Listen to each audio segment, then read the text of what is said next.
Hi, all. This is Rachel Hernandez, aka Mobile Home Girl of AdventuresOfMobileHomes.com. Thank you so much for joining me here on the another episode of the podcast. Today, I have a special guest interview for you, another guest interview, and it's with Matt Whittemore here, and he is going to talk all about investing in RV parks and campgrounds. So, without further ado, welcome to the show, Matt. Thanks so much, Rachel. Excited to be here.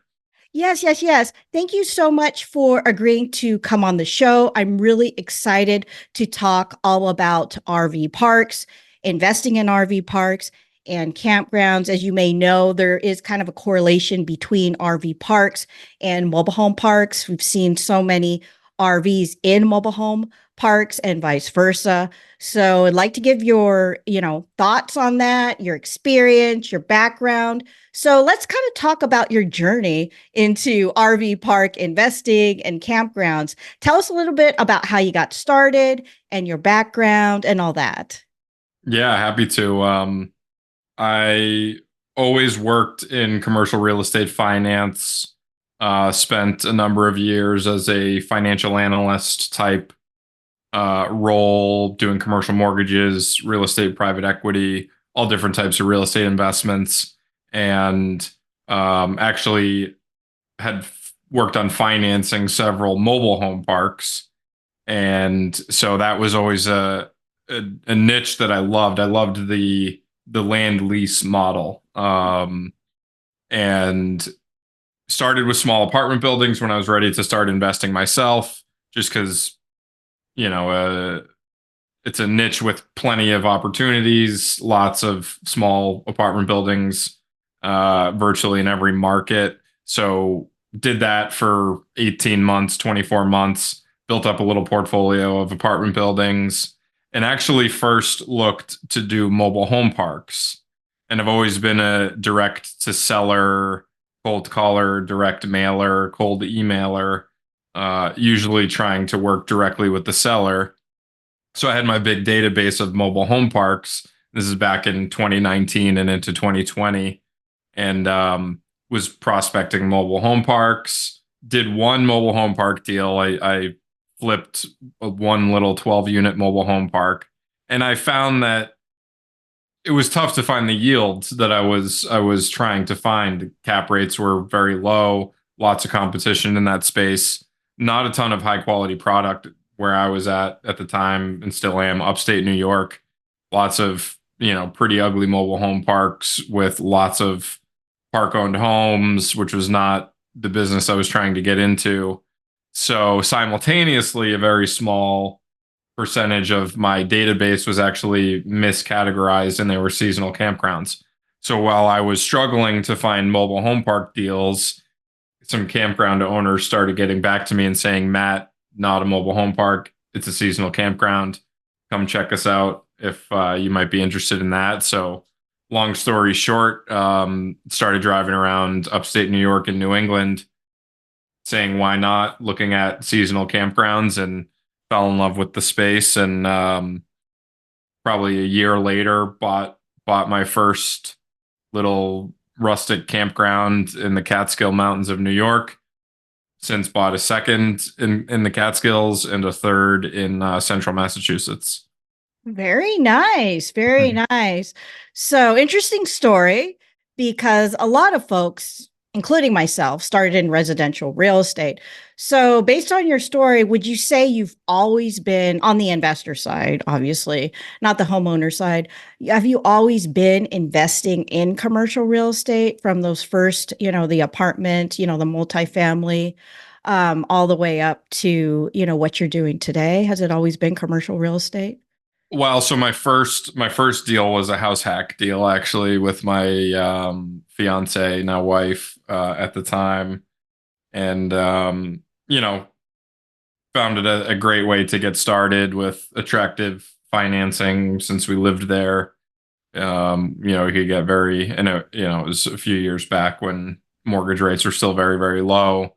So that was a great way to get started and, kind of hit the ground running with that. Bought our first house hack and then bought another 3 unit building and then jumped up pretty quickly to buy a 20 unit portfolio that was nine built multiple buildings ranging from 4 to 9 units, I believe, and then tagged on a couple more along the way. And New York is kind of a brutal place to be a landlord, so especially during COVID, and um, always didn't know exactly what I was gonna move on to, but always saw the small multifamily as a stepping stone to kind of graduate into something with better risk dynamics, better cash flow, better returns, and I think there's probably a million ways you could go in commercial real estate that, for a lot of reasons, are probably more appealing than small apartment buildings. Okay, that's really interesting. So, would you say, because I know there's a lot of folks out there who want to make the jump from residential to commercial, would you say your background in commercial financing, did it help when you went to purchase these commercial real estate properties? Did you use your contacts, or was it completely just a different, database of contacts that you had to use on the financing end? Or did you actually owner finance these properties? How did you purchase these commercial properties when you first got started? Great question. So really a combo. Um, the first time we used seller financing was with that 20 unit portfolio. So it had all been bank financing. And there was some overlap. I mean, when I was an employee, I was working on larger deals. So not a ton of overlap, but certainly had some valuable contacts that kind of bridge the gap from my work as an employee to my work now as an investor. So yeah, some value transferred there, and had a comfort level of working with banks, working with different types of lenders, and so that kind of came as second nature to me to put together a loan package and get a property financed. The first time we used seller financing, it was actually subordinate seller financing. So we got a 75% loan from the bank and then a 15% second mortgage holdback from the seller. So we only had to put down 10% to buy a 20 unit portfolio, which was pretty awesome. And then with the campgrounds, first deal was seller finance. I'm still on that seller financing. I'll have to refinance that in about 2 years. Second deal, we bought all cash. Actually, we raised money from investors, but bought it all cash, and then subsequently refinanced it with a life insurance company, actually. And then the third deal financed that acquisition with that same life insurance company lender. Amazing. Amazing. So that's very interesting, your journey as an investor, with the commercial on the, financing side, because that's one thing that people are always asking me about financing these commercial deals. So let's talk about, the early days when you first got into campgrounds, when some of these campground owners were calling you like, "Hey, Matt, if you're interested, check out our campgrounds. We're thinking about selling them." How did they find out about you in the first place? Or did you actually contact them and then they called you back, back and forth? How did you get these leads? So I've always been like a databaser. Always have spent a lot of time and resources building databases and CRMs that I can call out of, email out of, even trigger some direct mail. So that was primarily how I did it, and the best results came from the cold email.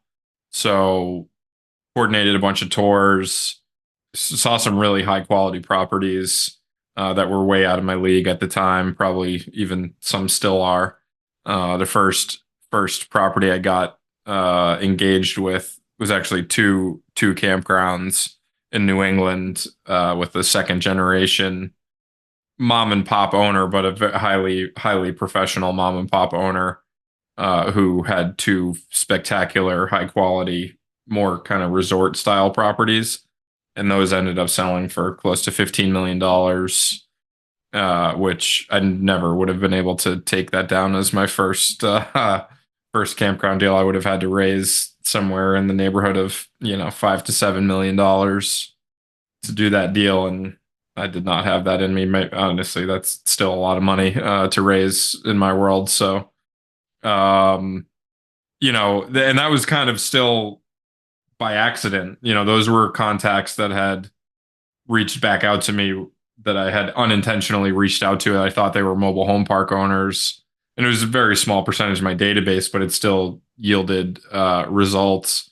And then going through that whole experience of negotiating and making offers, I mean, on for, you know, 10, 12 months of learning the Mhm. niche and everything. And once I made a few offers and went through a few negotiating processes, I pretty much fell in love with the niche in the industry and decided I'm gonna prospect these on purpose now. And that's when I found my first deal, which was a little rustic 50 RV sites, 23 tent sites that I purchased for $850,000 in the Catskill Mountains. Great, great, great. Yeah, let's talk about that. Is that one of the leads that I guess, I mean, that's amazing that you're just kind of reaching out directly to these owners, whether you drive around or you have this database and you're emailing them and they're actually responding via email. Like I'm in the mobile home business and we don't use email that much. I'll be honest. It's a lot of face to face, it's a lot of phone calls back and forth. So very interesting. So it seems like there could be, some overlap there, obviously, that they are using email, these owners. So let's talk about that first deal.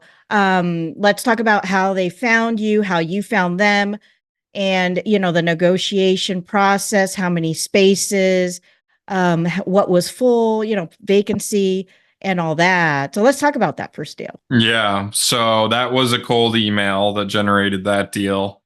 And it was in the winter. It was February of 2021 that I first got in contact with them, and there was still probably 3 feet of snow on the ground on the campground. So went and toured it with some snow boots on, and it's a really spectacular property. It's very rustic, really no amenities as of yet, and it's a true like outdoors person's paradise. It's not a resort. It's not like, yeah, it's an RV park. There's 50 RV sites, but we're actually more known for tent camping at that property, and it's on a famous fly fishing creek.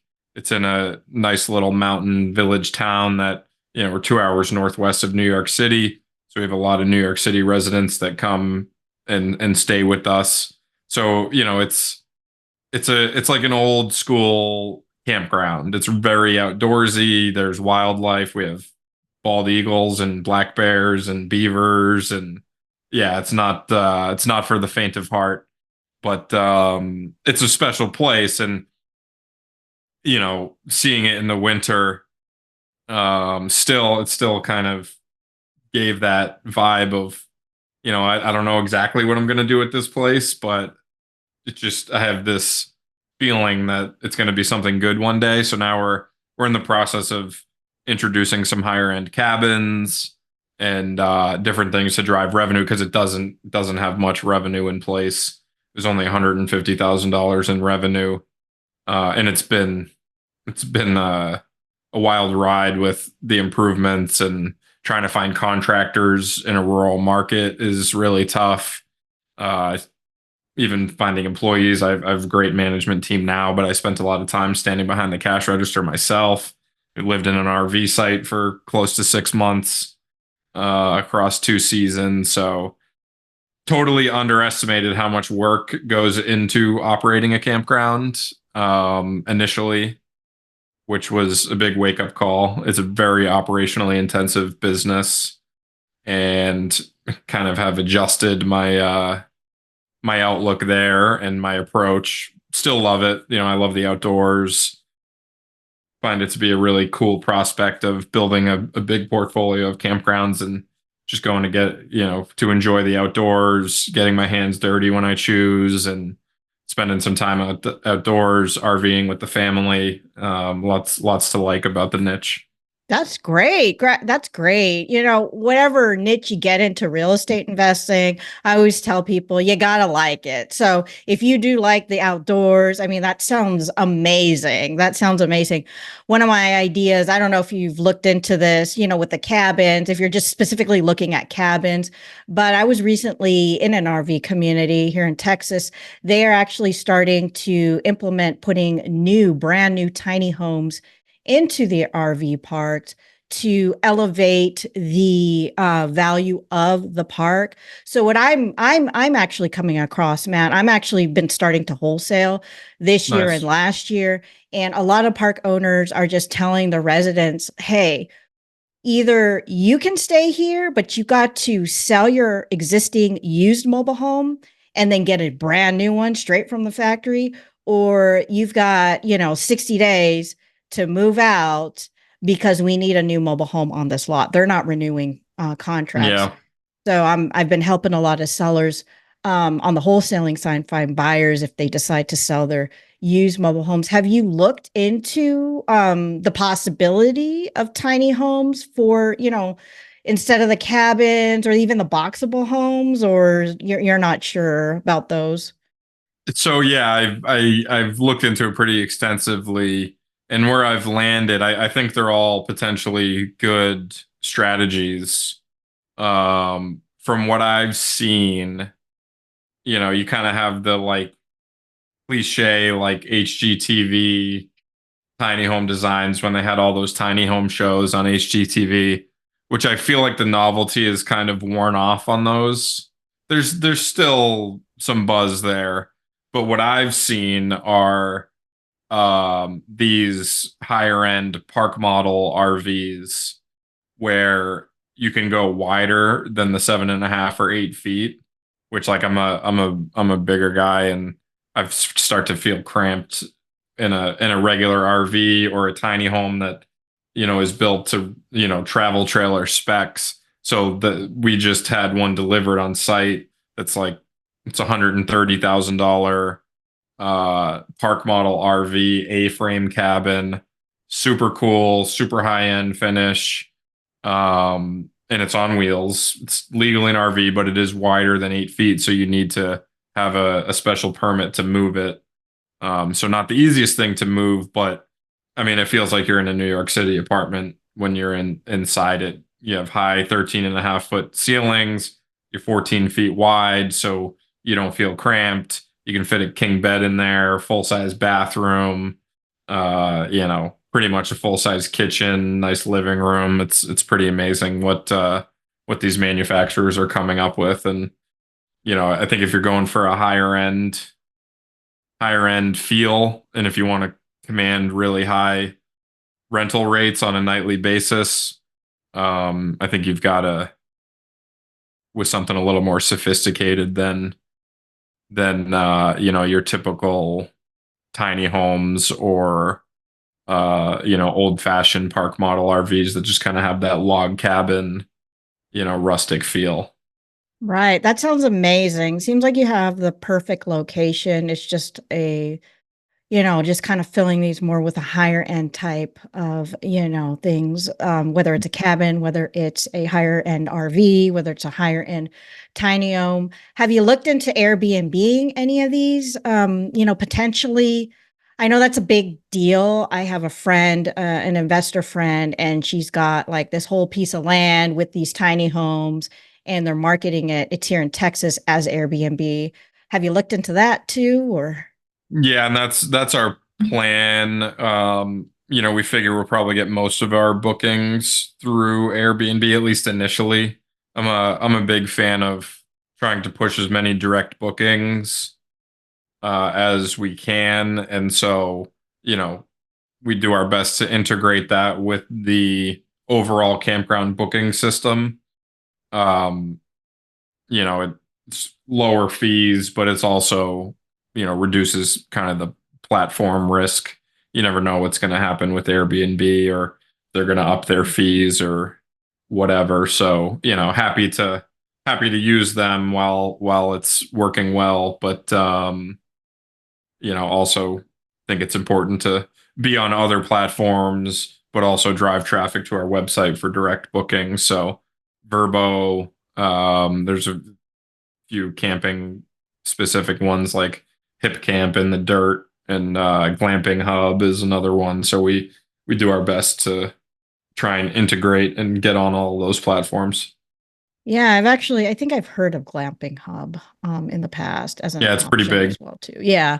So yeah, you never know what's going to happen with some of these. And when you get these folks from Airbnb or Glamping Hub, like it's just like anything, building your database, having that guest book, sign in registry, everything's digital now. I'm very, very, very old school. I like having that just rustic, sign in book. Yeah, it's kind of cool, kind of neat. Nice. But my question, let's go back to that first deal and basically negotiating and then coming to an agreement with the seller. Were they in a position, were they long-term owners of this campground? Were they retiring? What was the situation? Why did they want to sell when they reached out to you in the first place?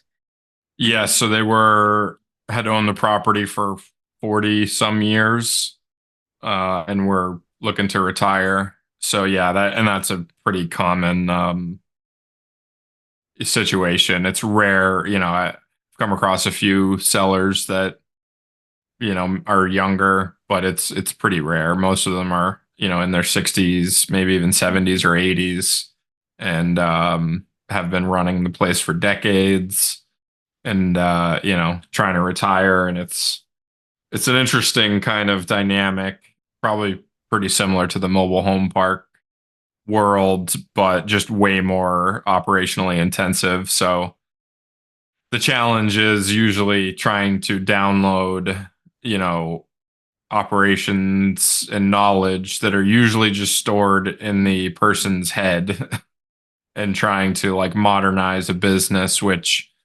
it's kind of funny. Like, I think a lot of people get into this business and think, oh, I'm so much smarter than mom and pop. I'm so much more modern.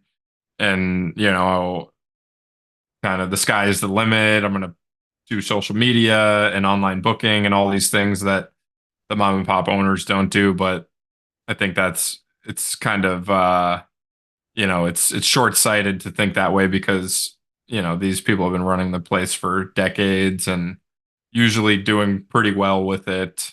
And, changing is hard. You've got a lot of long term customers that have sometimes been there as long as the owners, and you got to be careful because you can pretty easily alienate customers and kind of shake it up, and you'll have people that aren't so happy, and then you're behind the eight ball. And it's like you could have a campground with 150 or 200 or 300 sites, and it's like a little town, little community that you got to make them happy. It's hospitality at the end of the day, so you've got to make the customers happy, give them what they want for a good value, keep inviting them to come back. And it's I think a lot of people underestimate how much work actually goes into it, which, coming from a real estate background, I think is pretty easy to do. Honestly, now I kind of get in the habit of saying, like, I'm not really in real estate anymore. I'm in hospitality. And I think it's a better way to kind of frame your outlook, because people think of real estate and it's just, you know I don't really like the term passive income, but that's the attitude that people get, and there's nothing passive about campgrounds at all. Same thing with real estate. It's not Yeah, completely passive because even if you have a yeah, team, you still have to manage the team. yeah. So, yeah, that's funny. But yes, what I like about this is it's a niche.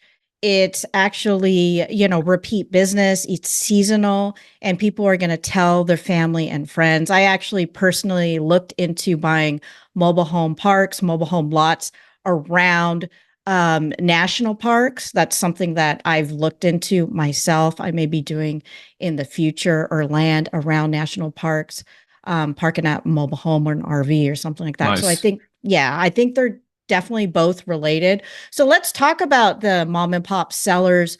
So they basically were retiring and they wanted to negotiate a deal for you. Well, do you think the negotiating back and forth, was it a lot of negotiating back and forth, or was it just kind of a done deal, sealed, you just did a little bit, or did it take you a while to negotiate with these people? That's a great question. I would say it didn't take long enough. Um, so they were apparently about ready to sign on with a broker. So they basically told me to hurry up and get my butt down there and go look at the property if I wanted to make an offer, or else it was going to be on the market.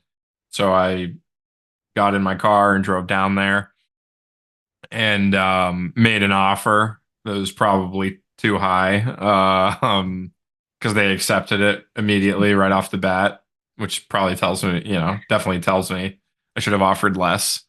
But you live and you learn, and I think there's a lot of potential in the property, but looking back, I would have offered less after, close to 3 years at it and kind of redeveloping the place and sinking a bunch of money into it and time and effort. And, um, it's a fun project, but it's been a long road. Yeah, I completely hear you. I mean, I've talked with investors on the mobile home park side, and these turnarounds are just not fun. They live at the parks or close to it, bring their family across country, like one of Lonnie Scruggs. He was my personal mentor, by the way. One of his students had told me he had to actually move his whole family across the country for one of his mobile home park deals because he had to manage. He was on the management side, managing the managers, and it was just too crazy. Wow. So yeah, it is definitely, involved. You are in the hospitality business for sure and management and all that. So let's talk about, they accepted your offer. Did you bring in financing yourself, or did you bring in private lenders, or do you have partners on the deal? How did the financing They, portion work for you? good question. They seller financed 70% of the purchase for 5 years, and we raised a good portion of the money from partners to close the deal. Okay, great. So you've got some seller financing and then you've also got some partners. These partners that you work with, are they more passive partners and you're more like the general partner on the deal? You do all the managing, or are they also have a say in all that as well too?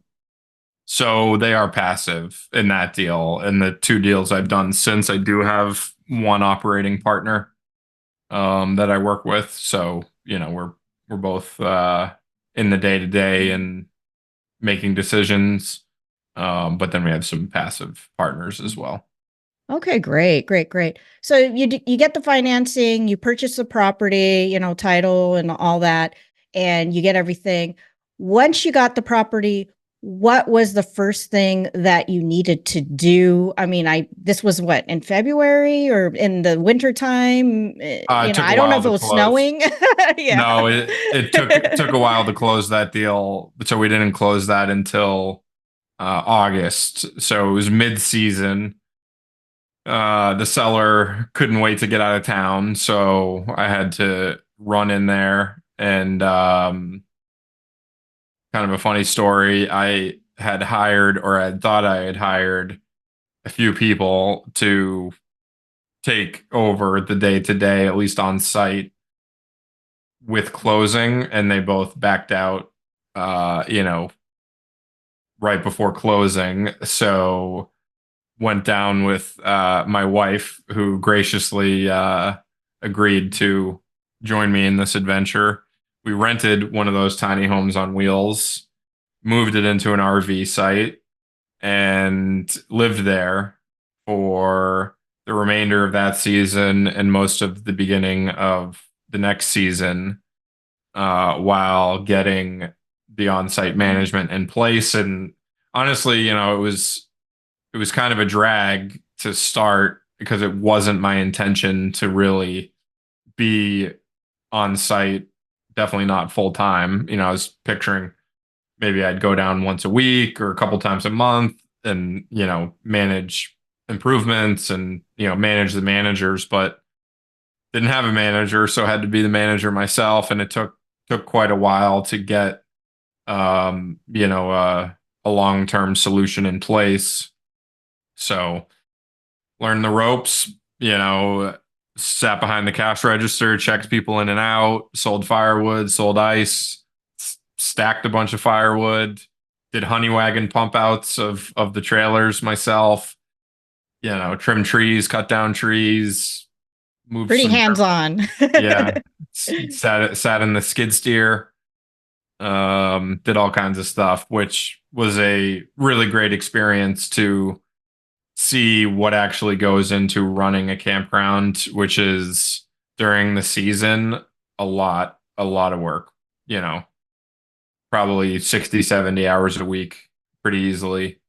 Um, Weekends, nights, you get Wednesdays off, or maybe some light days from Tuesday to Thursday because the weekends are your prime time. But um, I think I have a better appreciation for what my on-site managers do. I've lived it. I've been there. I think they know that. So, they we just have a better relationship for that reason. They know that I understand it, that I've done it before. So I think it goes a long way. Okay, so you've got on-site management now. And do you run it like an RV park, a mobile home park, where you have the on-site manager, but then you also have the maintenance? Do you have a maintenance team as well too, or is the on-site manager they also do the maintenance? How does that work? It's a good question, and it's kind of a mix. I mean, your best situation is if you have full-time people on site who are pretty handy. I don't think it's realistic to expect them to be able to do everything, but one of the dynamics that's really challenging is that your average mom and pop campground owners are actually mom and pop. It's a husband and wife team. Not to assign gender roles or anything, but typically, the woman handles the office and the bookings, and not always. Definitely seen some pretty handy women out there, swinging a hammer and running a machine. But typically they're more customer facing, and then you see the husband is out there running the excavator, running the skid steer, pretty much managing the facilities, and they're doing it, you know, either just taking the profits or paying themselves some modest payroll. And you're trying to replace that, which is hard because as a mom and pop owner, they usually don't have a mortgage. They have a highly profitable property. Their basis in the property is very low. So, they're for a larger campground, they're putting a few hundred grand in their pocket, pretty easily. And so they're motivated to do that. They're motivated to stay up at night and fix the water pipe or take calls late at night from campers who have low water pressure or that their lights are flickering or whatever. And now we're applying a different business model to that where the people that are handling that are employees. I wish we could pay them several $100,000 a year, but we can't. We've got a mortgage. We paid a lot more for the property than the sellers did, so the economics are just way different. And it's really the main challenge of the business. A lot of times the customer, and it's not really the customer's job to understand that, but it's pretty much impossible to buy a mom and pop operated campground and maintain that feel and that level of service. Just because as an employer, I can't in good conscience ask my employees to work 100 hours a week. And I can't properly incentivize them to do that either. So it's striking a balance. And I think we've done a pretty good job of doing that by getting involved in the community, finding people that are in the community, you know, giving them a nice place to live. Because usually a house is included as part of the compensation, paying them, a fair wage and treating them well. And but that's the challenge, is to strike that balance between, old school mom and pop customer service, but new business model, remote ownership, remote management. It's a challenge for sure. Yeah, I see this actually all the time, Matt, in the mobile home park space where I've worked with mobile home parks, mom and pop, and, a bigger company comes and buys it, you know, and they put all their systems in place, and then people are just like, it's not as personable as it used to be, So it's just one of those things, like you said, finding that balance between, you're not mom and pop anymore, but you don't want to go full on corporate to the point where they don't even come back anymore. Right. You just kind of want to find that balance with that. So I completely understand about that. So let's talk about the ins and outs, because it's obviously a seasonal business with these campgrounds, RV parks. I mean, people come in, they book. You probably have it where, I would think you put systems in place where they book online. We talked about Airbnb and some of these other sites out there. How much marketing do you do online versus how much marketing do you do locally to fill your spaces? Great question. So, it's not a business that permits a ton of marketing budget. We're trying to usually keep it to like 1.5% of gross revenue. Because the margins they're good for if you're comparing them to real estate, but real estate is a pretty slim margin business when you compare it to like operating businesses that are high cash flow. So, it's tough. I mean, we did just hire a third party marketing agency that does SEO, email marketing, paid social and pay per click, manages all that for us, which has been great. We've been seeing results for that.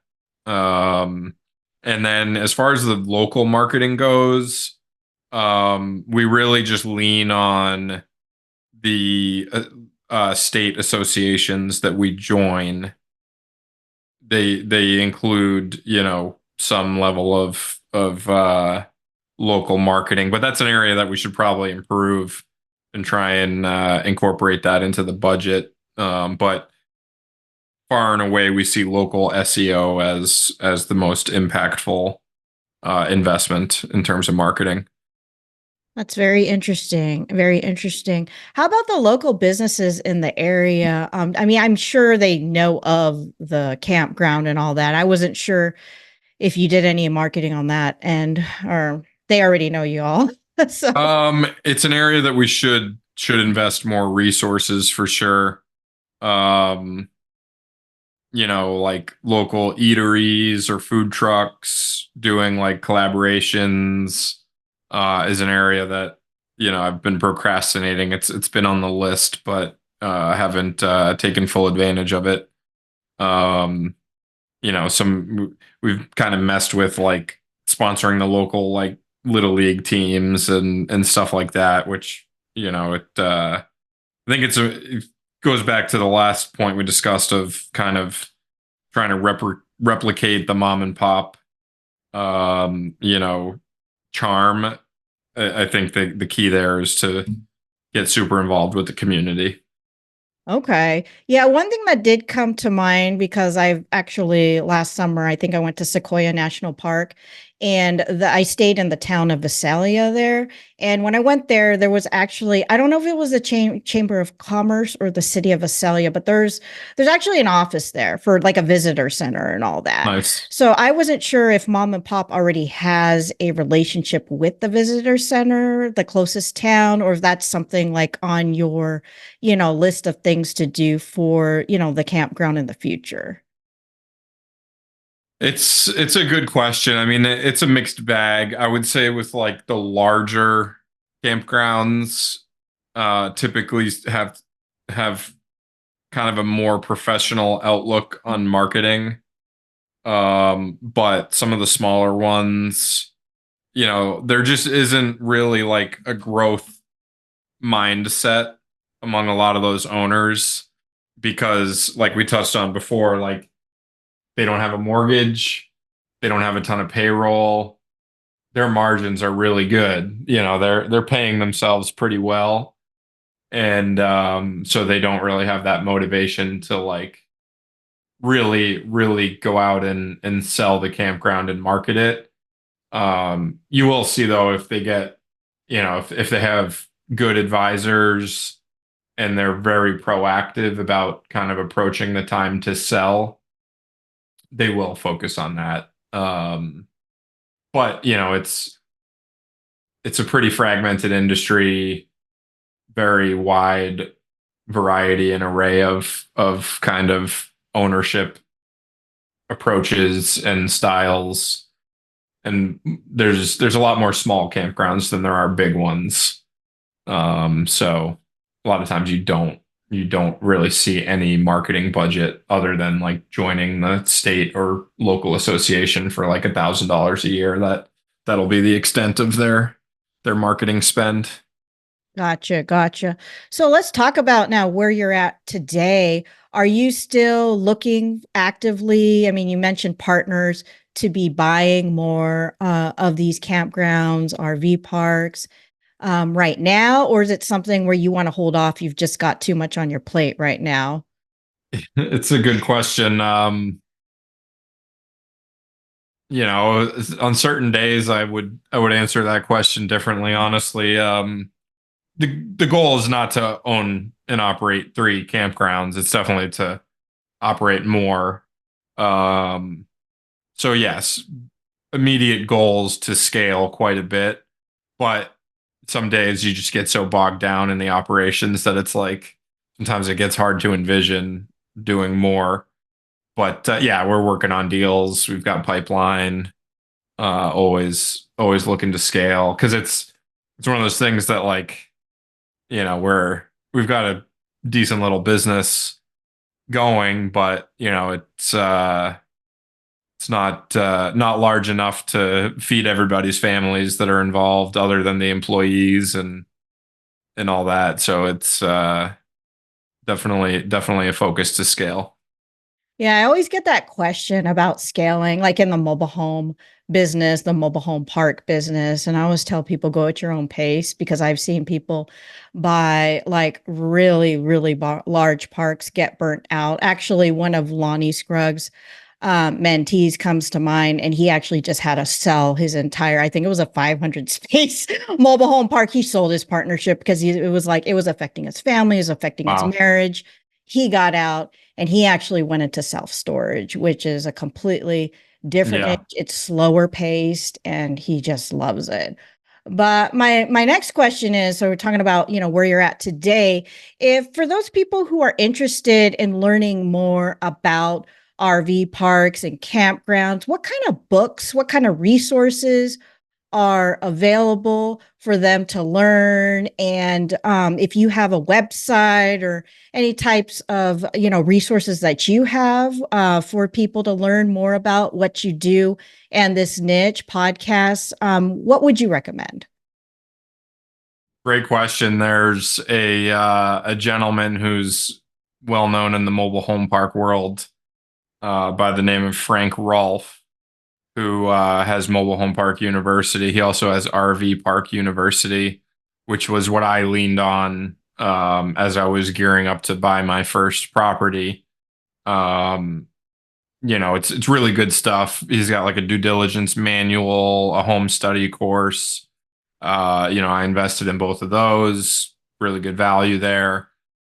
But that being said, every RV park and every campground is a very unique business model and just beast of its own.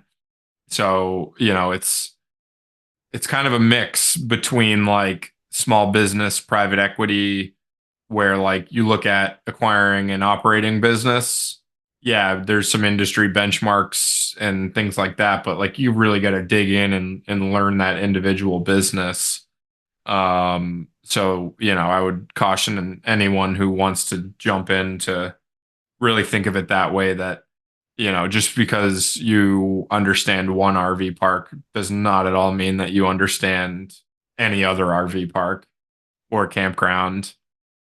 Um, and, I enjoy writing, and after I bought my first park, I was, really trying to focus and learn as much as I could and sharpen my thinking. And I believe that by writing and putting out content, it really forces you to do that. So I started tweeting a lot about RV parks and campgrounds a few years back. Still doing a lot of that. So I'm very active on Twitter. It's a great way to get in touch with me. And I share my findings, my experiences, my analyses, and have a lot of fun with that. So I'm at I buy RV parks on Twitter, and that's where I'm very active daily. So you can always reach me there. Good stuff. And actually, as a side note, that's how I found Matt on Twitter. He's actually got a very large following on Twitter. So definitely check him out. I will put all the resources here in the show notes. So one of my last questions is, Matt, do you have any words of advice for people? Maybe some advice you wish you had known before you got into this, for people looking into RV park investing and campgrounds.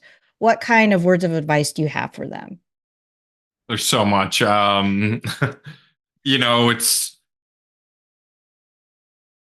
finding an opportunity that's big enough, I think is key in any niche of real estate, but especially ones that are operationally intensive. So you'll see a lot of campgrounds out there that'll work well for people who want to live on site and do all the day to day themselves. And maybe you can pay yourself 80 or $100,000 a year to work 70 hours a week during the season, and then have the winter off if you're in the northern states or the northeast. But you need to look at it from that lens, that if you're trying to be like a professional offsite investor owner who's not in the day to day, you need to be looking at parks that are $500,000 gross revenue, maybe even like $700,000 gross revenue, because you're going to have to pay probably $150,000 a year in payroll to your staff.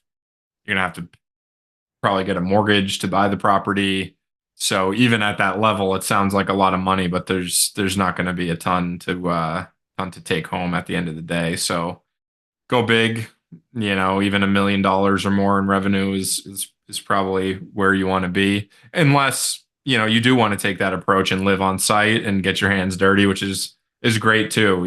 For people who love the outdoors, it's kind of a way to like house hack a campground. I think that's a really cool approach for somebody who's got that passion in them. Yeah, I guess it really depends on the investor, because I've seen it go both ways. I've seen people get into really, really big commercial deals, and then I've seen people get into these smaller mobile home parks. And yeah, there's a lot of work in a small park, turnaround, and you're kind of limited by the amount, right? The land, versus if you had a larger park. Talking about Lonnie's, one of his mentees, there was room to expand, but it was just way too much for him. And he had a partner as well, too, for a 500 unit space mobile home park with room to expand. I mean, that's just Well, crazy. I yeah, mean, that we're talking, we're at the level that corporate, there's a corporate park I work with here, in Texas, and there's 1,000 lots, but they're corporate. yeah, So that's the thing. And you're being mom and pop trying to turn this around, even with partners, even with managers, even with maintenance and staff. It's just a lot to manage, a lot to deal with. And the only thing that, that can help you, it really is the experience. So I really think it's really cool, Matt, that you're actually getting that experience at, this level. And I can definitely see you propelling into larger, deals in the future, if that's what you want to do. All right. Well, thank you so much for joining me here, Matt. I really appreciate it. And again, everyone, I will put the links to the all the resources in the show notes. and all that, definitely check out Matt. This is Rachel Hernandez, aka Mobile Home Girl, with the Adventures of Mobile Homes podcast, signing off. Thanks. Bye bye. Thanks. Bye.